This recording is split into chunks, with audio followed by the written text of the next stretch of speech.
के अंदर जिसका जो चाहता है वो करता है, जिसका जो मर्जी आती है वो हो जाता है। अब उसमें हम क्या कर सकते हैं? वो तो हम अफसरों से ही अपील कर सकते हैं ना, उनसे ही दरख्वास्त कर सकते हैं। हमारी इतनी औकात तो है नहीं, हमारे पास तो कोई पावर है नहीं। आज तो अफसरों के पास हम यही कहते हैं कि थोड़ा देख लो सर। हम लोआंग के रहने वाले हैं सर। वारदात हमारे साथ ये हुई है कि हम एटीएम के लिए आ रहे थे, पैसे निकाल के हम घर जा रहे थे वापस। तो वो विजय कुमार और कुलदीप वो गंदे गंदे कमेंट्स कर रहे थे सर, आगे पीछे घूम रहे थे हमारे सर। तो आगे लिफ्ट के लिए घर जा रहे थे सर, वो हमारे साथ उन्होंने बाइक टकराई सर। हम लिफ्ट के लिए घर जाने के लिए तैयार हो रहे थे, आगे वो शॉप पे बैठे थे सर, ड्रिंक कर रहे थे सर। तो सर हमने जैसे उनको पूछा कि थोड़ा बाइक होश में नहीं चला सकते हो, और तो सर उन्होंने हमारे साथ मारपीट की। ये कौन है विजय एसपी और कुलदीप सिंह है सर। कहाँ? डुगन के रहने वाले हैं सर। ड्यूटी कहाँ की? बनी थाने में सर। बनी थाने। जी फिर सर। आगे क्या हुआ? फिर उसके बाद उन्होंने हमें मारा और इतनी हाथापाई की हमारे साथ सर, हम बोल नहीं सकते हैं। और कौन था आपके साथ? और भी लगी? जी सर, मेरी सिस्टर थी और बच्चे थे सर साथ में। तो फिर उनके बाद हमने वो विजय एसपीओ ने बोला कि चलो थाने। वो थाने गए और वहाँ से गाड़ी लेके आए। हमने उनको बोला हम ऐसे नहीं आएंगे थाने में, लेडीज़ को बुलाओ। उन्होंने लेडीज़ को नहीं बुलाया सर, उन्होंने हमें धक्के डाल के गाड़ी में बिठाया और थाने ले गए।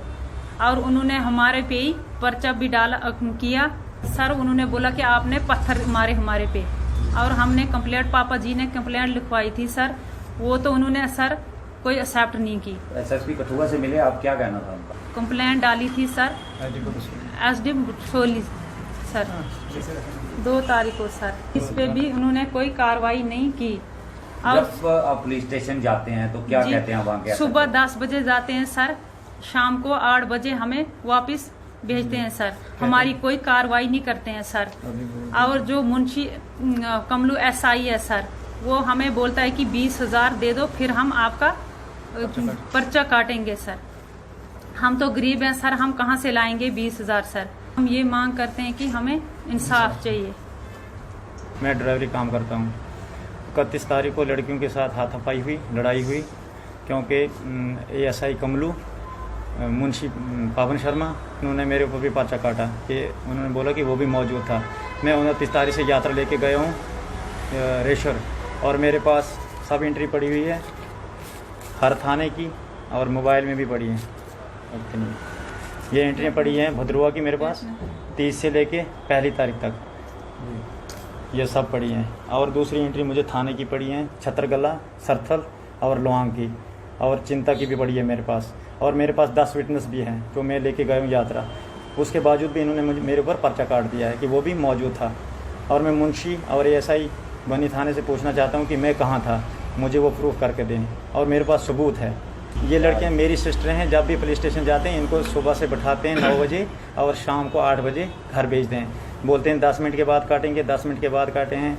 तो हमने आज 7 दिन हो गए लगातार थाने जाते हुए, लेकिन एसएचओ कोई कार्रवाई नहीं कर रहा है। उसके बाद एसएचओ ने बोला कि जहाँ मर्जी जाना आप जा सकते हो। हमने एसपी के पास भी एप्लीकेशन दी, हेडक्वार्टर में भी दी, उन्होंने एसडीपी वसूली भी कर दी, सब कुछ, सब एप्लीकेशन उनके पास पहुंच गई है। हमने बयान भी दिए हैं, वो बयान भी हमारे पास है, तब भी वो कार्रवाई नहीं कर रहे। एसएचओ का कहना है कि कंप्रोमाइज़ करो, विजय एसपी के साथ कंप्रोमाइज़ करो, दूसरे के ऊपर हम पर्चा काट देंगे। क्या मांग करते हैं एसएसपी? हम एसएसपी कठुआ से यही मांग करते हैं कि हमें इंसाफ चाहिए कि कार्रवाई क्यों नहीं हो रही है, इसमें परेशानी क्या है, हमें ये चाहिए बस।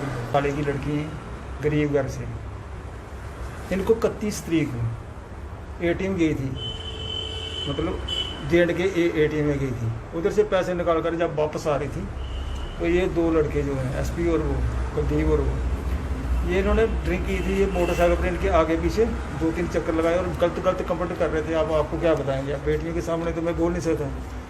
तो फिर जब इन्होंने कुछ नहीं बोला, इनकी गाड़ी जा रही थी, थोड़ी आगे निकल गई बस, तो ये लोआंग वापस जा रही थी। ये बस की तरफ उड़ के उन्होंने पीछे से कह के मोटरसाइकिल लाया, ये जो छोटी लड़की है बड़ी वाली, इसको इस साइड मारा है, और ये बच्चा था इसके साथ, बच्चा गिर गया। तो उसके बाद क्या किया उन्होंने, वो जाकर सामने दुकान पर फिर दोबारा ड्रिंक करने लगे। तो ड्रिंक करने लगे जब, तो इन्होंने पूछा होगा भाई भैया आप लोग जो है मोटरसाइकिल थोड़ा संभल कर चलाना था, लग गई, छोटा बच्चा साथ में, ये बच्चा था ये सारी। तो एक गिर गया नीचे, बोला लग जाती था। बस इन्होंने जब बोला उन्होंने उठकर इनके साथ बदतमीजी शुरू कर दी, हाथोपाई कर दी। हाथोपाई करने के बाद बोले ठहरो आपको मैं बताता हूँ आपको मैं क्या कर सकता हूँ।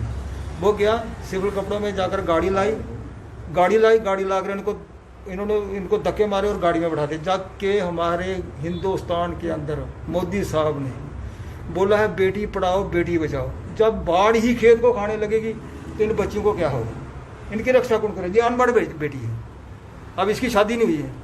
कल को अगर हमने इसकी शादी करनी हम क्या करेंगे? हमारे पास क्या रहेगा? इसकी लाइफ का डैमेज कौन देगा?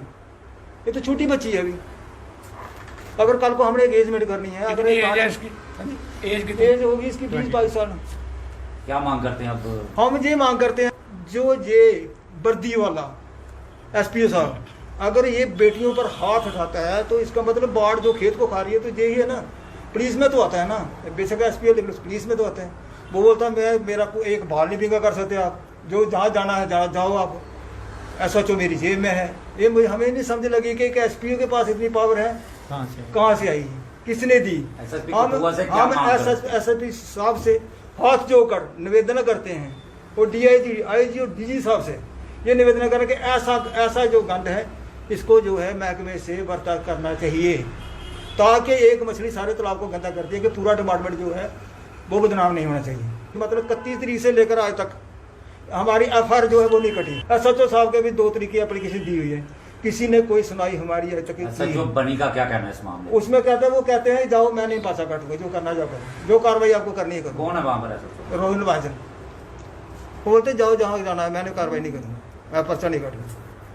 हम तो गरीब आदमी, हम तो दुर्गवास्ती कर सकते हैं कि अगर मोदी साहब ने बेटी पढ़ाओ बेटी बचाओ का नारा अगर हिंदुस्तान के अंदर है, पूरे हिंदुस्तान के साथ, तो हमारे बनी के अंदर क्यों नहीं?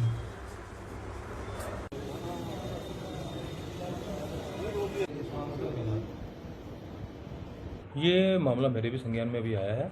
तो इसमें जैसे पता लगा कि जो 2 लेडीज़ हैं इनकी किसी SPO के साथ कोई लड़ाई हुई है वहाँ पर, और इन लेडीज़ के खिलाफ ऑलरेडी एक FIR वहाँ पर रजिस्टर हो चुकी है। अब इन लेडी ने भी एलिज किया कि इनके साथ बदतमीजी हुई है, पुलिस इन पर कार्रवाई नहीं कर रही है। तो ये मामला मेरे संज्ञान में आया है, तो जो भी इसमें लीगल कार्रवाई बनती होगी हम कर देंगे।